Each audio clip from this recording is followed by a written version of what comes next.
So just to begin, let me just talk quickly about the Eternals trailer, the new one that actually dropped last Wednesday. Thanks for recording here.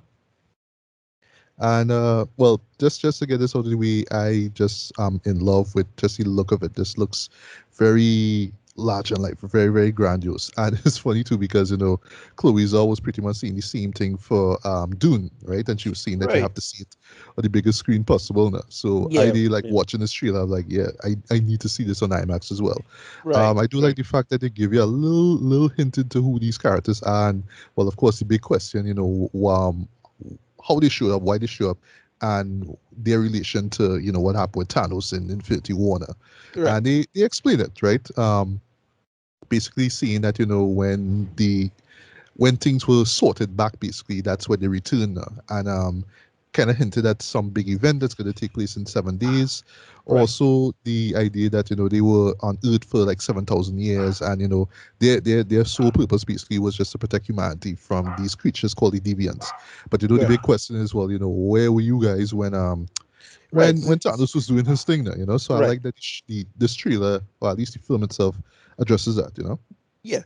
I okay, because of this what if stuff and the follow up from Loki. I just, it's kind of strange where the investment should be for the audience. Like that kind Right. of weird, right? Like because now this multiverse stuff matters, but we're not sure how much it matters. It's still unclear to me because well, we're gonna address this in what if. Uh so this is going in the normal lineage of timelines. It's not a different timeline or anything like that.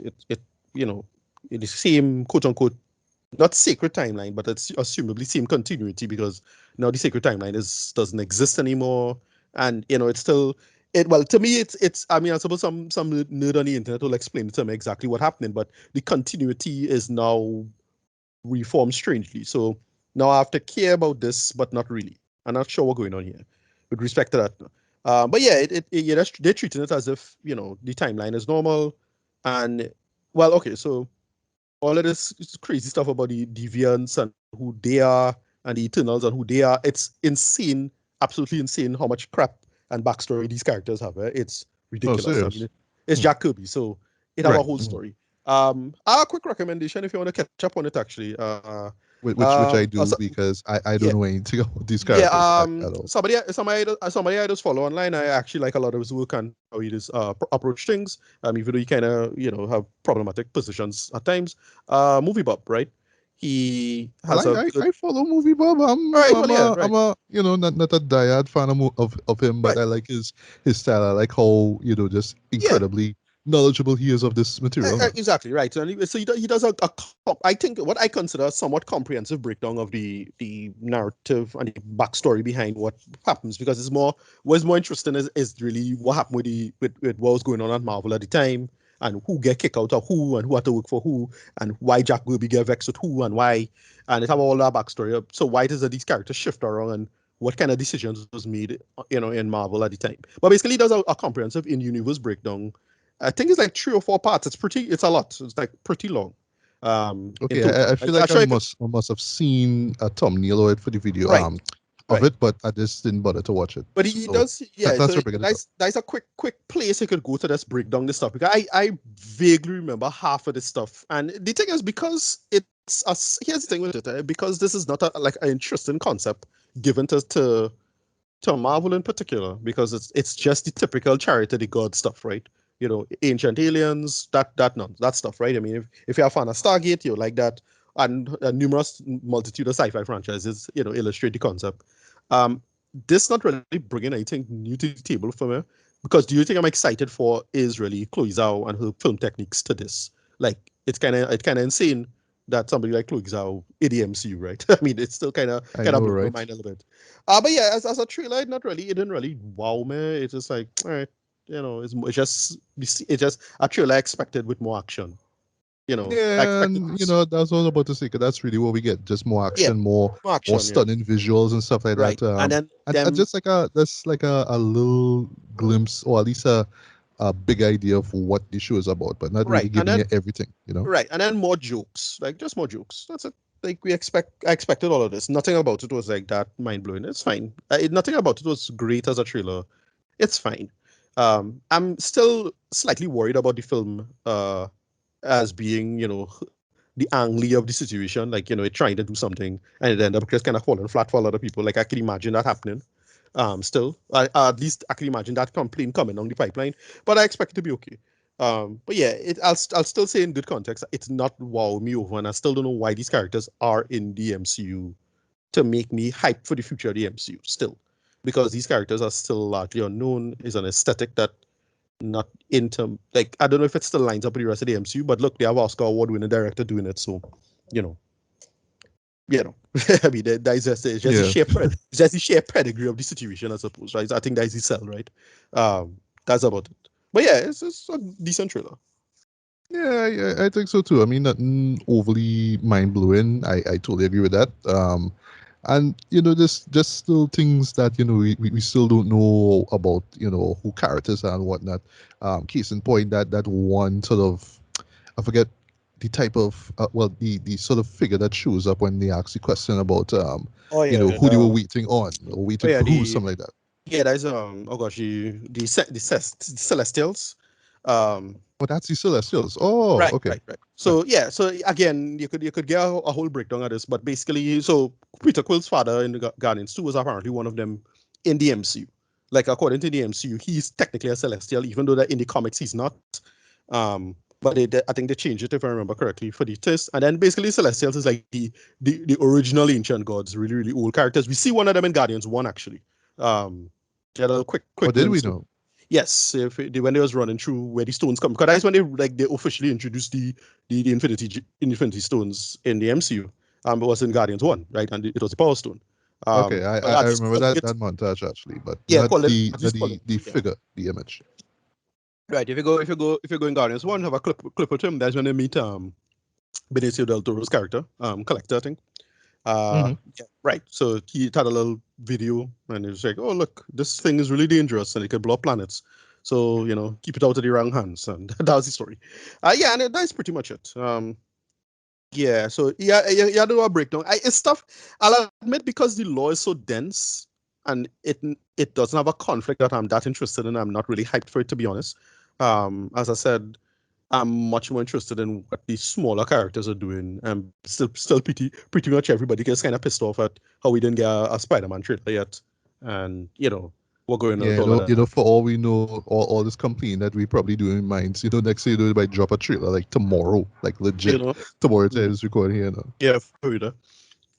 But yeah, as I said, it's an okay trailer. I just watched it, but I really wasn't hyped, to be honest. And I'm not sure what's going on in terms of how much engagement the audience have to Marvel. I mean, I suppose the MCU big enough that it doesn't really matter at this point. And the pandemic kind of completely throwing off people's numbers of how this engagement is really working out. But yeah, solid enough trailer. It's fine. I mean, Brian Tyree Henry, that joke at the end with the vibranium, I thought was a good enough bit. It's fine. Yeah, it was good. It was good. It was good. Yeah. Yeah. Hmm. Right. So sticking with the MCU just one more time. Let me talk about that episode 2 of What If Play. Yeah. This will be T'Challa became a Star-Lord. So that's the question that they asked, right? Right.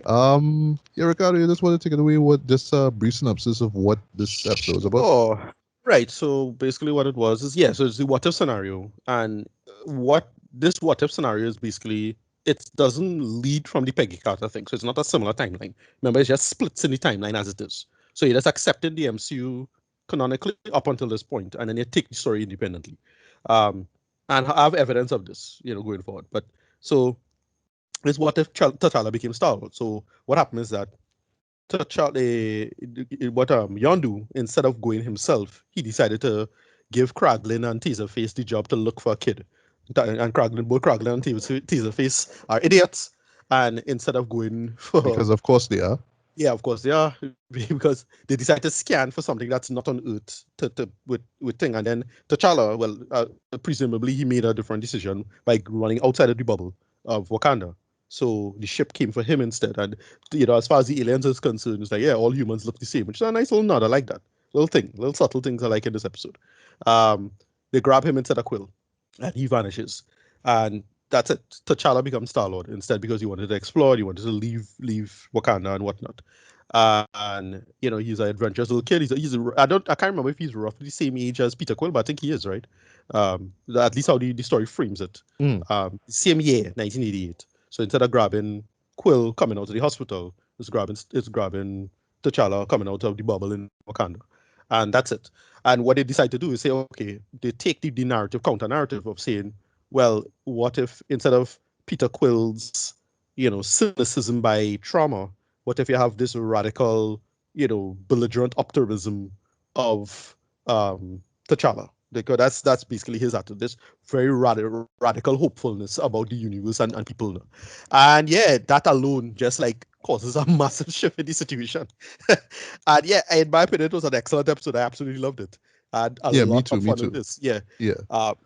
It was like legit great. It had all the same problems that the episode one has, which is the pacing problems. You had to run through the story because it's like what, I forget how long the episode is, but it's like about It's 32 about minutes. a half hour though, but it Right, runs so incredibly quickly at times. right, And right. yeah, Yeah, I mean, oftentimes it's just like, all right, just because okay, like to be fair, they do slow down, right? They do have like little moments where characters kind of intact and shell right, stories and whatnot, right? But when the story does pick up, admittedly, it moves really really quick though. right.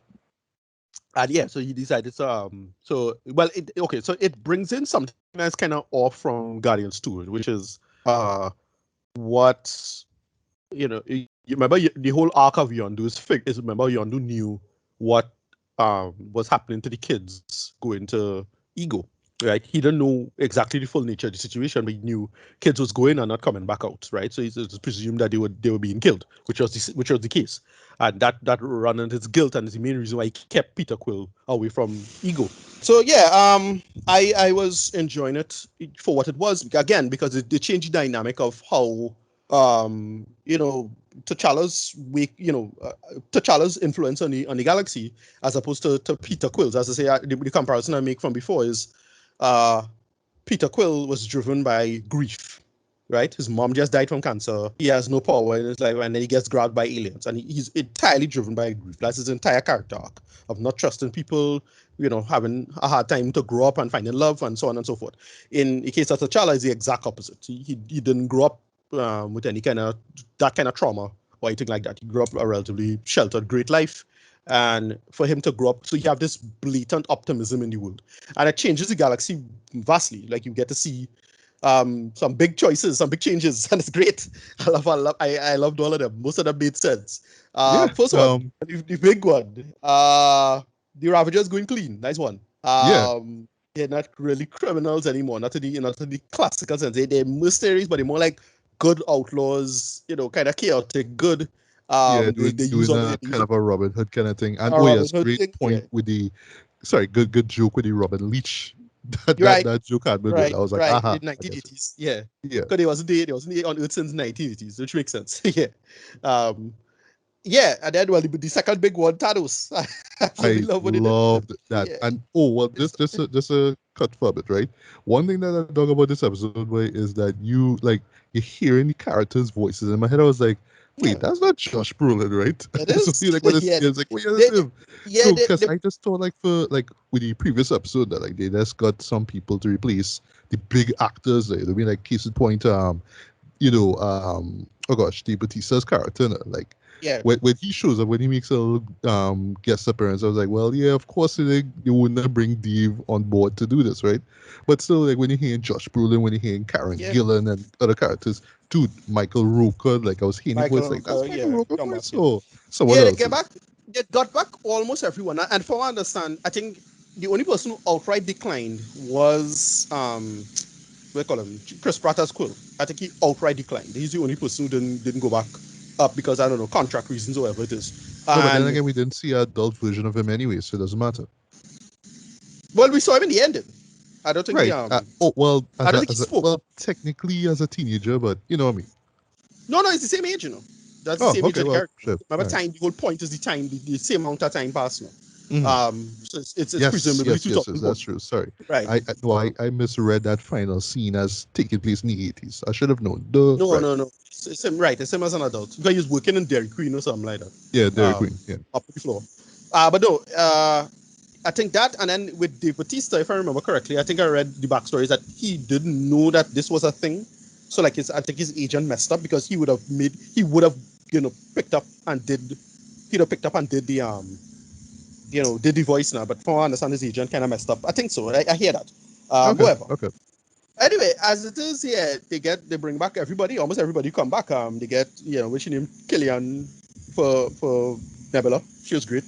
Yeah, She yeah, had yeah. that little Karen nickname. Gillan. Yeah, Yeah, little nickname Cha-Cha, which is pretty funny. yeah. This fella, we call him Jaiman Hansu. He was great. He was actually pretty funny in Yes. this. He was just I kind of like the fact that punch it he hard. actually was doing some comedic though, because you don't really Yeah, see him as an actor himself do stuff like that. You know what I mean? exactly. Right. He's I always played will admit this. that it did at times, and not all the time, but at times it comes up a little like, okay, he needs to be the goofy, silly guy. He needs to be the Right. fanboy at first. He needs Right. to just see things that roll out of time, and so to speak. But Yeah. it kind of works against the typical character that we saw, like the Korat character that we saw in the first Exactly. Guardians. So it Right. worked. It Yeah. worked. Yeah. They make it work. Right. As I say, what the only issue I have with it is that it's the humor doesn't line up particularly well. I feel like it trying to replicate James Gunn style humor, but not really like landing the jokes as good as it could. Like that's how I felt about some of it. Like they're clearly trying to replicate the humor, but it's not really landing as well. But it's still working. And again, all that could be chalked up to pacing issues, as it was. But yeah, I overall I really enjoyed this. I had a lot of fun with it. They did this great heist thing. What they did with the collector, I really love, where the collector Yeah. filled the space of being a gangster. You know. This Speaking of the Thanos, heist, right? Speaking of the heist, was it just me, Dre? But I couldn't help but think of the season 5, I think it was, or well, sorry, the previous season of Rick and Morty, and right, their episode that they had making fun of heist movies. I was just watching that, like, right, as soon as right. I hear that, bam, that jazz Yeah, music, I was like, exactly. yeah, Yeah, yeah, very yeah, much like that. exactly. Yeah, but yeah, that's pretty much the situation. They're just making fun of the bits, and it worked. It was. Then they had this whole backstory of why he lied to T'Challa about it. I really enjoyed all the characterization at work. It was Yeah, just really me too. fun, even though it's still more, again, it's a what if. So you just treat it as this one off thing. You're not really taking it too seriously. It's still unclear as what they're doing with it in terms of like, well, is this a given continuity because it's different continuities? But I get the feeling that as a watcher making selections in periods of time to make things work.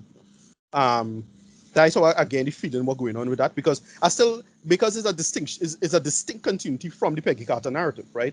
Because how I know this is because you see Captain America's shield in the background. Yes, yes.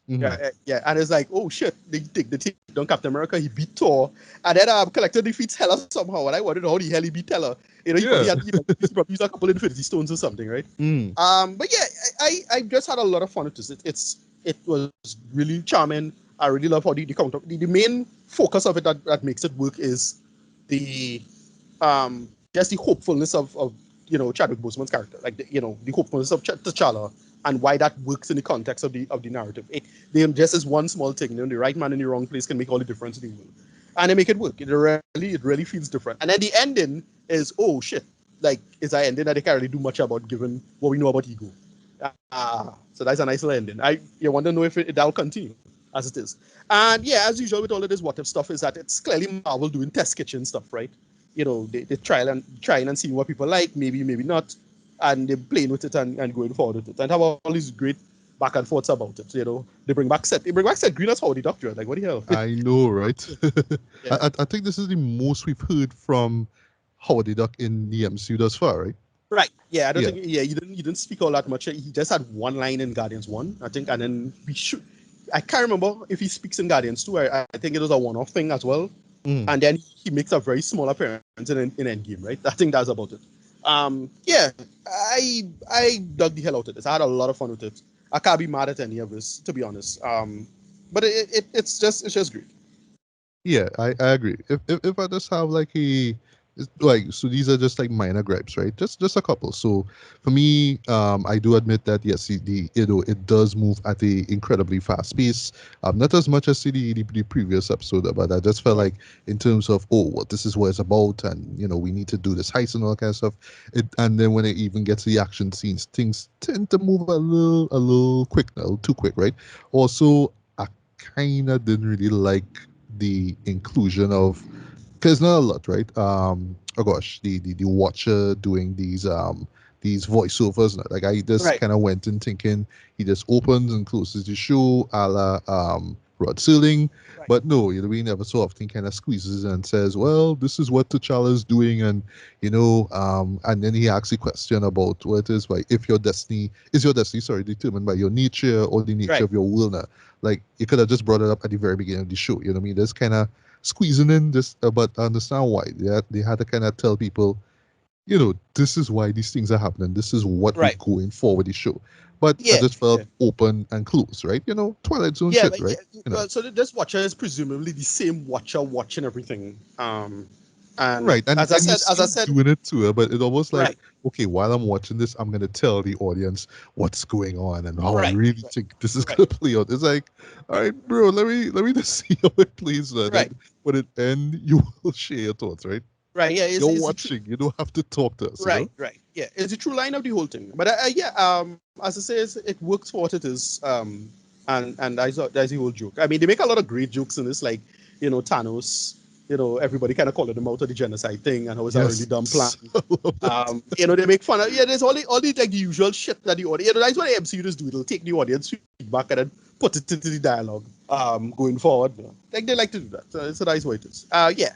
Yeah, I really enjoy Yeah. this one, and as I say, when I see that R.I.P. Chadwick Boseman at the end there, it's like, hey, boy, yeah, you kind of almost Yeah, forget, oh that yeah, that right, that that one it didn't hit the gut, but it hit the heart, yeah. like, for sure.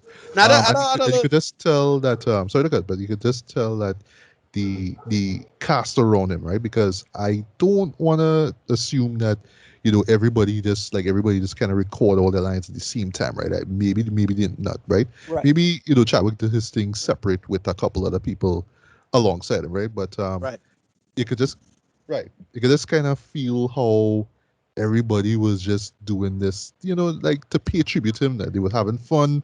They was really doing his character a lot of justice and all that kind of stuff. yep, And you could just mhm, tell it was just having a blast. But just like, yeah, it's the send off.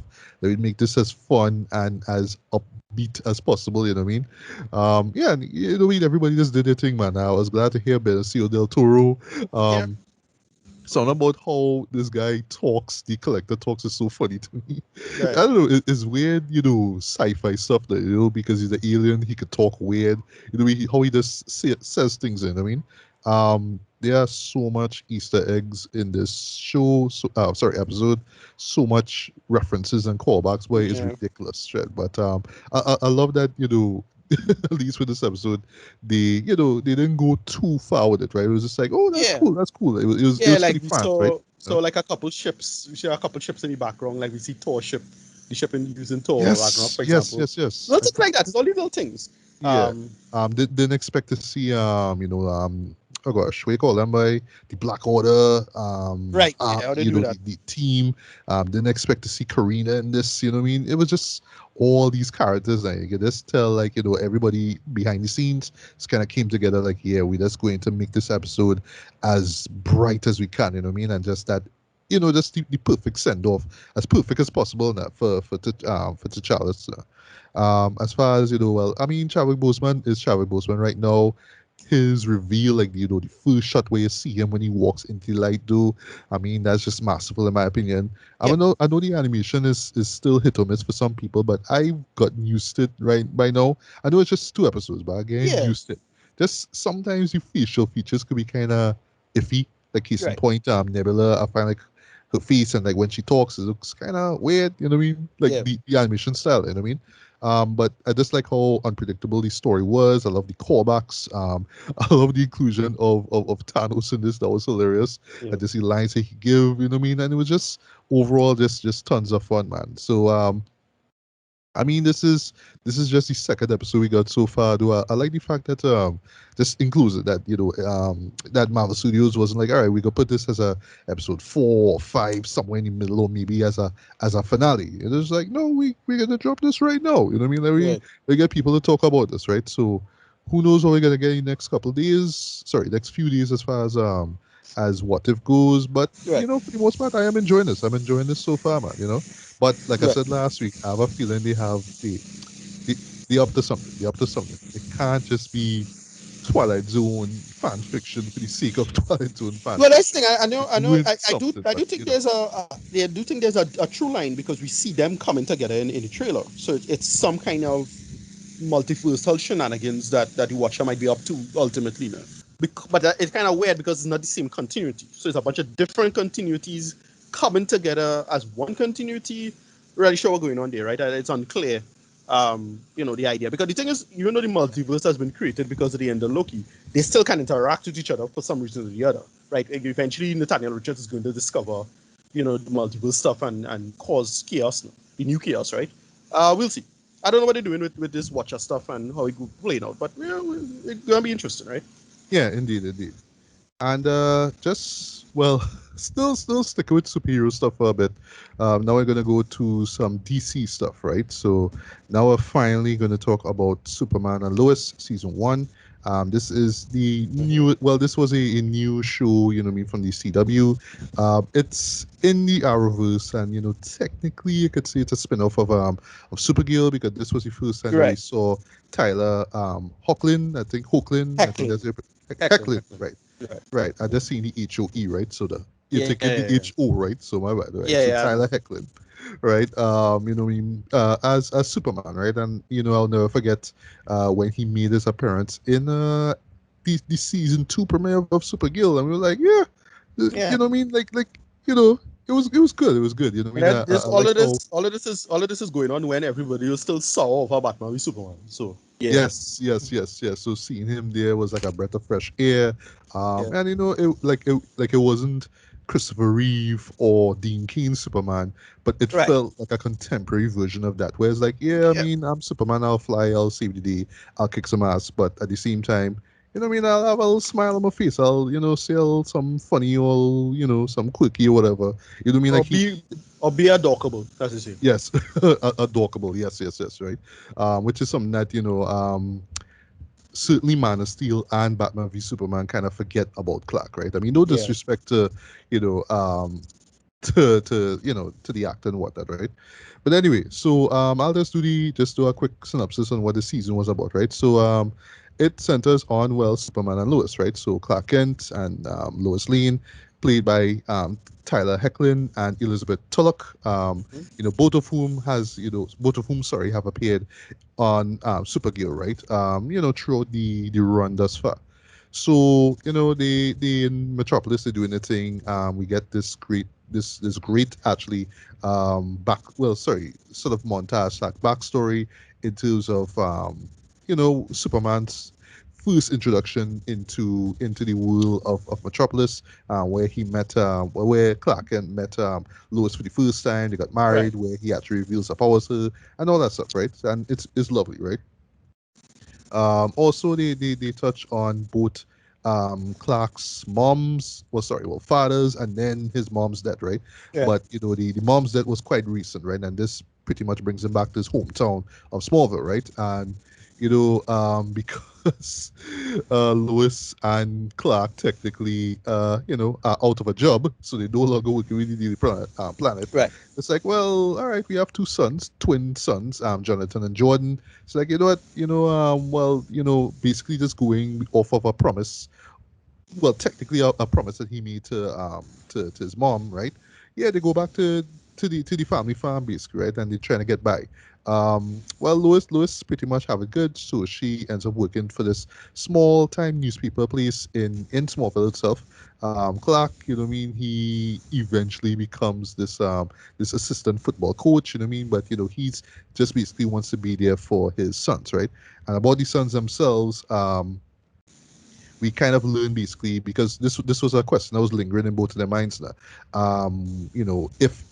Which one or if they both possess the same Kryptonian powers that the father have, right? And then the show eventually answers that question. We see who has it, and it actually turns out that one of the sons is superpowered, but it's more like similar to Clark when he was growing up as well. These powers kind of come one at a time. They're very overwhelming at first, and well, thankfully for the particular son, he has his father to pretty much tell him exactly what's going on tonight. And then there's also the, well, I don't want to call it the Fortress of Solitude, but it's kind of like early version of it basically. But this is Right. where we get this AI of Clark's father, what I mean, Jor-El, and who basically used to give advice and guide Kal-El, what I mean, in his early days as well. So yeah, so you have that going on too. So while all this is going on now, we have well, just to mention quickly, we have sorry, let's say Lois. We have Lana, right? Lana Lang, who was a former flame of Clark, but now actually is married to this firefighter, this fire chief. Actually, they have a daughter, and surprise, surprise, the daughter actually falls for one of the Kent boys, right? So you have that going on. Also, you have this millionaire guy by the name of Morgan Edge, Right. who just shows up in this town basically because yeah, I mean, townspeople going through hard times and all that kind of stuff, right? So he just kind of comes through like, yeah, I mean, I'm gonna give you all jobs, but he's doing something incredibly shady. It has to do with some mines and this particular material that's in those mines basically. But yeah, in a nutshell, you learn that he is, out for world domination because he is not human at all, right? He has these ulterior motives, and it has to do with that material that's in Smallville, right? And Right. last thing last, so just want to mention one last character that would be a mysterious figure who shows up now trying to kill Superman, right? And we Mm-hmm. learn later on why. It has to do with where he's from. So he's from the future, that's all you'll see. But you learn later on who the character is and why he's doing what he's doing. And, well, the show you know, kind of has you questioning whether he's doing the right thing or not. But the point is that because of the seriousness of what Morgan Edge is doing now, there's the possibility of of the same thing that happened to this guy and his family in that future happening in Smallville. And I'll stop here. So yeah, before I jump into my thoughts, yeah, Ricardo, what we talk about this first season, right? Yeah, this is this is a perfect example of what you call better late than never. Um, I absolutely love this series. Uh, really, really they basically it feels like a master. It really feels like a master class in here's how to fix the DCU Superman. That's what it feels Yes, like. I exactly. mean, Yeah. it almost goes out of its way to like address every goddamn checklist problem that people had a problem with the Zack Snyder stuff, and that's how it feels like. That's at least how it came across, like in terms of what they're trying to do with it, because it addresses all the big issues with Man of Steel and Batman v Superman in particular. Um, and that tells its own story. It addresses things that I like. They bring in concepts that I like. It had concepts that I use in my rewrites. It's like, oh yeah, good. I'm glad that they use this concept and they use that idea from Superman law because they also really understand the Superman law. And then they do a lot of like nice little, not mind blowing twists, but good twists. So like they do Yeah. the more or less the exact same twist that it did in Supergirl. I don't know what the fans call it. It's our term for it, but it's basically is the what is called it by is switch beating or color beating or something like that. But basically you're race switching a character, but Right. then not Right. not really doing that. So what they did is they did with character we thought was Lex Luthor, and then they reveal him to be Henry Irons. Pretty Yes. awesome. Yes. Yes. Supergirl Right. does the same thing, right? Supergirl did exact same thing where it's a character they decide to make black, but then no, they make a character he was classically black anyway. So in the case of um, in Supergirl, it was Hank Henshaw, right? We thought the character you had Hank Henshaw, and then a lot of fans were saying no, it's really Martian Manhunter, but it had no evidence of that. And then they reveal in the episode he's Martian Manhunter, and a lot of people that was like a great call now. They did the same thing here. I thought that was a really, really great reveal, and they explained why and how, the backstory behind that. Yeah. That was pretty awesome. Oh, Then they just and it all leads to, without spoiling anything, a great cliffhanger. Like right. In my season opinion, cliffhanger. I was like, yeah, yeah, wow. yeah, All yeah, right. All right. yeah, Can't wait for season two. Please. yeah. Yeah. Yeah, they make all of it work. It just the core aspect of it works, which is Morgan Edge versus uh, Clark and Superman, right? Yeah. And what did with all of that whole backstory involving all the Kryptonians, what was going on with they did something that I would have loved for them to do in the movies. In my opinion, the movies had the perfect opportunity to do it, and they didn't do it, which is the Eradicator. Like, yeah, Yeah. they should have eradicated the movies. To me, the movies, Justice League had the perfect opportunity to put that in, didn't do it. Whatever. Moving on. Or if we had a Man of Steel 2, Whatever. perhaps. They can't do it. But, They can't do you it know, anymore. They can't do it yeah. anymore. Too. Well, they could probably do it, maybe. I don't know. But whatever. I don't care anymore. Um, then one of the main things that they got, and again, this is the core of this. This is the trick to the, as I say, how to get people to like the goofy bullshit. How you get people to like that it have a space alien and the reason he could fly and shoot lasers out with his eyes because the sun is yellow. How to get people to care about that kind of nonsense is good familial interactions. Everybody Yes. bounces off each other so well. They feel Agreed. Agreed. humanistic. They justify why it is that they have all the arguments they have make sense. Like they had a great discussion about Clark changes his mind about the utilization of kryptonite as weapons, and they fully justify why he would change his mind. It's a great moment. Him and the Lois arguing that Mm-hmm. works. Yeah. The brothers, the two boys, they're great characters. They bounce off each other pretty well. They have great Yeah. arcs on their own. I like what they do with And them in terms what I of love though character. is that they Yeah, feel real. Like, they feel well, great. I Yeah, would have bring this up a little bit later, but I might as well now. yeah, I know, like, to the untrained eye, they may come off as, you know, like, you're so stupid and you're whiny, and like every episode you're just doing dumb shit or whatever. But right. that's not the case. I mean, they're No, teenagers. They act like teenagers. They yeah, learn things like teenagers. They're not like all out idiots or assholes. It's just like, yeah, we dealing with this thing too. I mean, it's not every day you wake up and you find out your father's Superman, right? So right, I mean, exactly. yeah. So it feels real, Yeah, you know. yeah, yeah. I had zero problems with any of this, to be honest. I sure. Okay, so I'll say if anything is probably the pacing. Like in my opinion, I find they could have probably told the story in like maybe 12 episodes, maybe a little less, maybe. But I felt all of the stuff that fill up is all about character stuff. Even side characters that I didn't give a shit about, like Lana and she husband, they still work. Like they still work in the context of the storyline, and they had a good arc as well. And they spent real time on them too, but they were good. Yeah, Like true. Lana husband, and they have this whole Lana husband is a fireman, and he thing. But in the context of the narrative, it works because again, the whole point of the story is to build up why it is that humans care, why you care about humans in this world. Why it is that because the big sticking point is money, right? Like everything is money in this goddamn story. Nobody Yeah. have jobs. Everybody's struggling for this. You could understand why people would make moral compromising decisions. Hmm. Why does they want to sell thing? You have a whole thing with Lois and she friend on the paper because she get fired, but she decided to come to a paper, and they have all of this little stuff. Again, it works. A lot of it felt relatively naturalistic. Again, it's still a comic book universe, so you could ignore real world explanations behind. Well, why does it ask the military for a grant to pay them or some bullshit like that, right? Whatever. But I felt it really worked in terms of characterization. All the side characters work. Henry Irons, I thought, was a great addition to the series. Slight missed opportunity, but I don't know where they're going forward with it. Is Diggle? I felt they could have done something with Diggle. He showed up, Yeah, and then again, similar to like what I said with the Flash review. yeah, Where's the Green Lantern? yeah. I really, really want them to pull that trigger. Now. So I Yeah, kind of annoyed. but It's fine.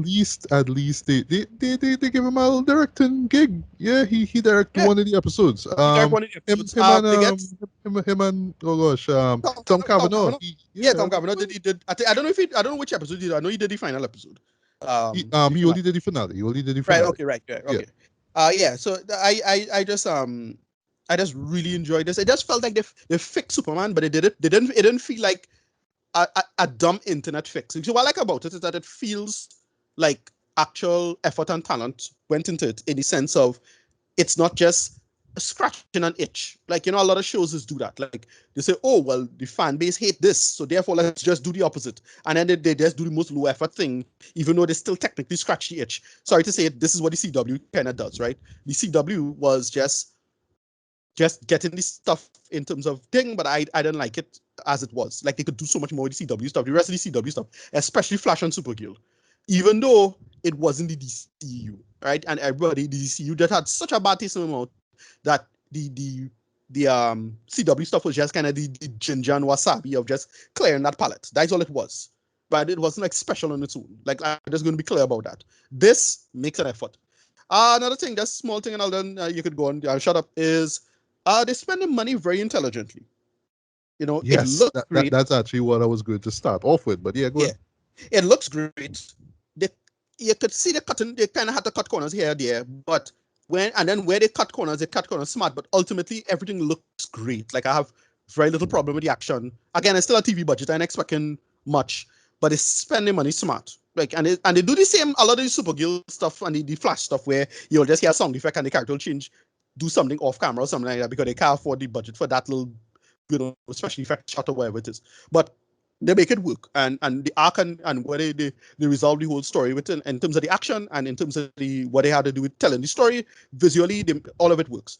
Yeah, I have very little complaints other than the pacing issues, and again, even with the pacing issues, I didn't have a major like issue because it could still be some largely justified in my opinion. So yeah, I'm largely positive for me. All right. Well, I agree with you for the most part, right? So, just touch on what I would have kicked things off, right, with the visuals themselves. This is easily the best looking show in the Arrowverse Yeah, thus far, boy.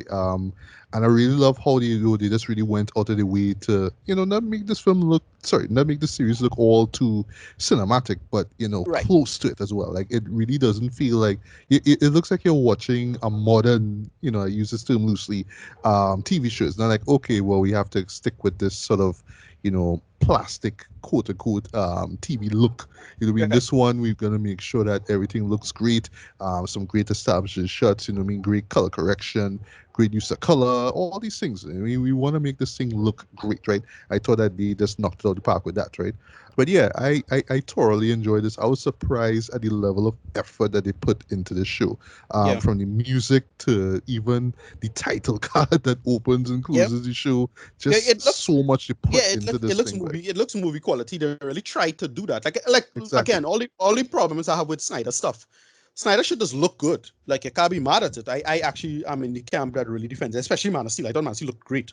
I But agree. I agree. the issue is that everybody like, oh well, everything though washed out and it's more style. But it's more style complaints, not really like an aesthetic complaint per se, right? Um, my only complaint is that at times you could see the suit on Superman looking a little off, like because a muscle suit and they like didn't color correct or fit have it fit on his body particularly well. Like, again, working around your budget, but you could see it. Right. And Mm. it's only guys like me who eagle eye to look for stuff like that will find it. It still looks fine. Yeah. Right. So yeah, I mean, this looks great. I mean, the sound design and all for this is Yeah. great as well, though. Like, they just really put a lot of effort.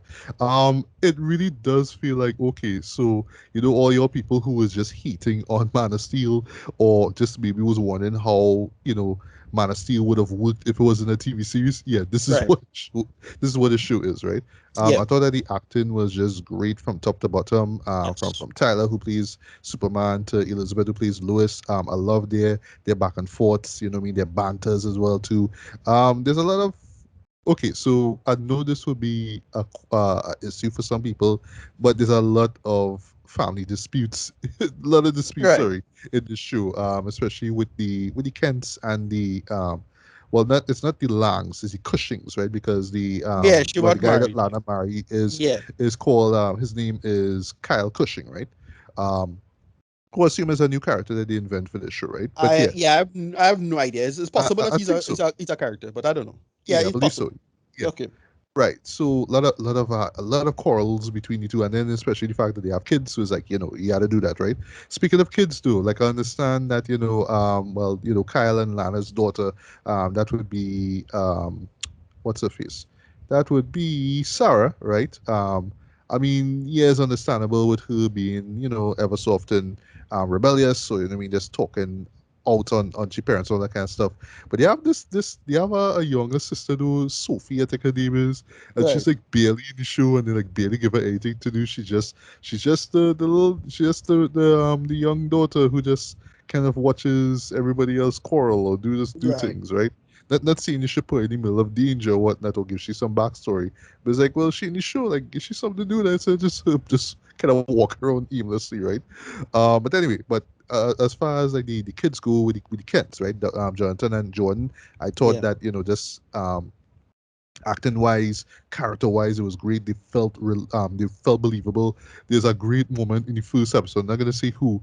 I love that they actually incorporate the game Injustice. I think it's Injustice, right? Or is it no? Yes, they do. Yeah, Yeah, they do. Yeah, that was in the beginning and in the final and episode. I think. I in the don't know final if episode, it was right? played And anymore. Yeah. yeah, the person in particular was playing Superman. Right. I played against a Mortal Kombat character. I thought that was Right. funny. It's like we it's a great way to make it feel contemporary. You know what I mean? Yes. Yeah. Um, if I do have if well sorry as far as gripes go, yes I do agree that yes the pacing is I don't want to say slow, right, but because they're going for um I don't want to say drama, but action-oriented drama, right? So you do have these slow moments as well too. They're quite engaging and all that kind of stuff, but oftentimes it feels like there's more of that and less on tension or action like that, right? Not saying that the show have to stop ever so often to show Superman punch somebody in the face, right? But still, peace in this you see there, right? Also, just gripe because I'm not all too familiar with the Eradicator character, or at least the Morgan Edge character who becomes Eradicator. I felt we Right. could have gotten a little bit more of him, right? Not say like a Right. full backstory. Well, actually, I lie. We do get a backstory of him, right? Not going to Right. spoil it, but the figure of Morgan Edge itself, I felt like we could have got a little bit more with that. He just Right. kind of shows up like, "Hey, I'm Morgan Edge, and I have this company, and I'm hiring you guys." And why I bring this up is because there's a certain device that he uses to change people, right? And yes, the show does answer or at least ask afterwards, you know what I mean? Why would you be so gullible? Why you just do this? And he's talking about he's gonna change your life and you're just gonna go into this machine and do all this stuff. They do ask you questions, but before then it's just like, all right, so people in Smallville like real gullible. Like you just see this guy and you talking about this machine and you're just going it just so. So I felt we could Right. have gotten a little bit more set up with him as to okay, this is why I have this device. This is why I have this particular individual working with me and doing the things that she does and all these Right. things. And Oh, so okay. you So get the idea of who he is yeah, as, the figure before he becomes the eradicator. You know what I'm right. They kind of again is the real world explanation stuff. Again, DC Comics has a really strange relationship in terms of understanding how businesses work. So really, it's about money. Like a lot of it is the reason why they're so global is because they have no money, and that's why they kind of give the excuse. But whatever, is a typical DC universe thing, like how DC universe interprets psychology, how they interpret you know how businesses and money and crime does work. It's strange. It's a very strange world, and it really harkens back to how the mid 20th century interpreted crime in our popular consciousness, right? Whatever. It's fine.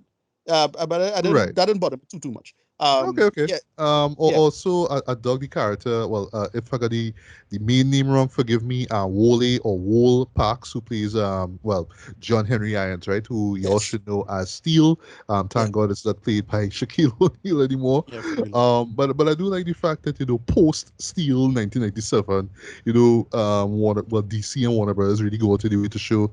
Hey, Steel's actually a cool character. John Yeah, Irons is a cool character. You should yeah. The fuck with him, right? yeah, almost every version of him, other than the Shaq version, is great. Like I loved him in when he was introduced in the comics. He's like the one thing out of that Death and Return Superman storyline that was pretty cool in my opinion. Right. By the I actually like used to like the comics themselves, the Steel comics. Yeah, right, yeah, I used to read those. I used to read those. Yeah. yeah. Well, that's pretty much it. Because well, that's where the Eradicator comes from. Original, Oh, right? okay. It's what it was. It was like a program that it's like a program that was designed as a weapon, and basically it was, oh shit, it don't have a Superman, so therefore I need to jump in and fix things now. That's basically what the Eradicator idea is.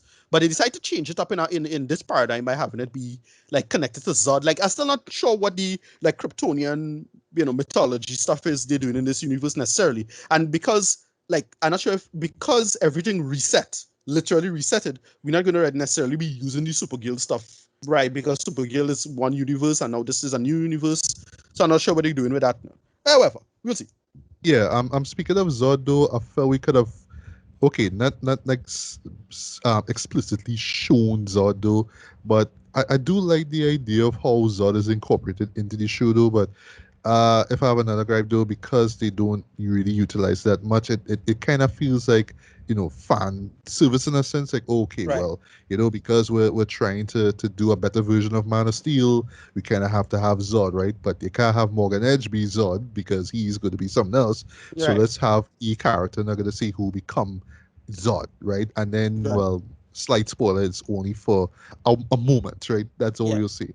But still, it just kind of felt like, okay, we just kind of have to have Zod because, again, it's evil Kryptonians doing stuff, right? So we kind of have to put Zod because when you think evil Kryptonians, you think about It's him, right? really yeah. It's that. It's only really a one. I mean, everybody's trying to like say, oh well, sometimes you could do Jaxo or something like that. But like even the version of Jaxo they did in DCAU is Zod. It's like is he basically Zod? Right. It's the same behavior, same active, same behavior and actions and whatever it is. Yeah. Yeah. Well, Good. this just few more things, right? So I do love the backstory that they give Steel, well, John Yeah. Irons, Yeah. very very emotionally driven as well too, and I love the payoff, like I say, that comes in at the tail end of the final Mhm. episode as well, right? Yeah. Yeah. And just how they play with the whole multiple Earths things, what I mean? Well, Right. the infinite Earth thing from the Flash stuff works as well, and it doesn't feel hokey or just like, oh well, that's just an excuse to throw in this character or that character. Although Right. I do like the little misdirection that they do with him. I was like, all right, if this is what they're doing. But then they flip it around. I was like, oh, okay, because all through when they tell you no, it's actually this thing. You know what I mean? Yeah. It's like, but still, why do? But then they answered, right? So I give them that, right? I really dug how the story is played out as well. In particular, what makes it work though is just seeing Clark Rooney again played through the perspective of well, not gonna say who which son has the powers, right? But just seeing it play again through that particular character and You're all right. the burns that he going through as well. You know what I mean? It you can imagine it mirrors exactly what Clark went through, and I love that as a story anchor for the series. Just like yes, they're not just kids who just trying to get by in Smallville. No, one of them have powers, and he had to deal with the same Right. shit his dad dealt with. I love that. Totally love that. Right. And yeah, I mean, for me, I totally enjoy this as well. This is just a wow, just a masterful show as far as Arrowverse content goes by. And you could really tell where the budgets of certain shows went into way because yeah, boy, Yeah. they really went on the way. I mean, that, like I said, Ricardo, yes, they're working with a budget. It's still a TV show, so yes, you will know what is green screen, and you'll know where they cut scenes, and for time and budget. You'll know when you see it, right? But it's never like, boy, we really don't have anybody, but which is the excuse I just always think of every time Flash. Every time I see episode of Flash, though, it's just like, we don't have the money, but just if you just shut your brain off a bit and think about it as a superhero show, you might like it, But then you might see some shot or some visuals, it's like, ugh, no, y'all don't even put in the effort, right? But yeah, I don't know honestly because I don't know what the slate now new slate of shows from the CW as far as the Arrowverse goes gonna be. But I think that right now this might be the only show that will look the way it looks, play out the way it plays out, because Supergirl is almost done, like wrapping up this year, I think. Right. And it's just I don't know, boy. It's just like this is gonna stand head and shoulders over all these other shows. But I don't even think the other shows are even gonna make the effort to even reach that level. You know what I mean? So it is what it is, man. But I don't know. I mean, this first season was damn impressive. I can't Yeah. wait to see the next I, one. I, I really, I really hope that we do well. They don't suffer from the Flash problem. Like, in my opinion, I really enjoyed Oh, Flash season one, right. right? That's what I'm worried about too. That's Right. what I'm worried about And as well. Yeah. these people have a tendency to shift around the talent in not the best ways. But the thing is, in my opinion, you'll see what we're going on. To be honest, I really think Flash should end. They should end the Flash at this point, end the show, and then figure out a way to It should have ended like in season 6, bro. season 6, right? Yeah, but look, Season 7 done, and I talked about it, and right? we haven't season 8, and Yeah, it's not the final one. That's yeah, the yeah. unfortunate side of it, though. They had to wrap up. They had to wrap up the show. But as I say, they had to figure out a way to rehaul this stuff and make it work. Look, you reset the universe, reset the aesthetic. Have all these shows look like that future aesthetic. Like that was my problem with the thing. Like I felt they should have done that since when they did when they did Infinite Crisis or Crisis on Infinite Earths, right? Where you're doing the reboot, and then when the reboot, everything looks like Superman and Lois. Like that would have been like Yeah. tell. Like Why not? Why not? they should have do that. Whatever. Point is, I find you had to learn to locus. You have to create the locus of where the money should go now. And I really worried that the show would just kind of suffer because they had to cater to other shows or some new show going to come forward or something like that. And we're still not too clear on what they're doing going forward with this DCEU or whatever going forward with other materials. Because look, Titan start back. What other show start back? The comedy other day. Well, Stargirl actually started back. Right. And so stuff like that. So I'm not sure what they're doing or what's going on, where and why. And then this season, one of the things I was kind of a little worried about this season was it was really intermittent in its release schedule. That is a death sentence for certain shows. Although in the age of the internet, it's not a big problem. But it used to be. So I'm not sure that, but it's a bad sign of production issues now, here or there. But yeah, I dug it for what it was. I really enjoyed it. In rating, 9 out of 10. I really, really had a lot of fun with this for what it was and what it was trying to do. It really kept my interest and kept me on point. As it is, I just really enjoyed how many good writing choices they made.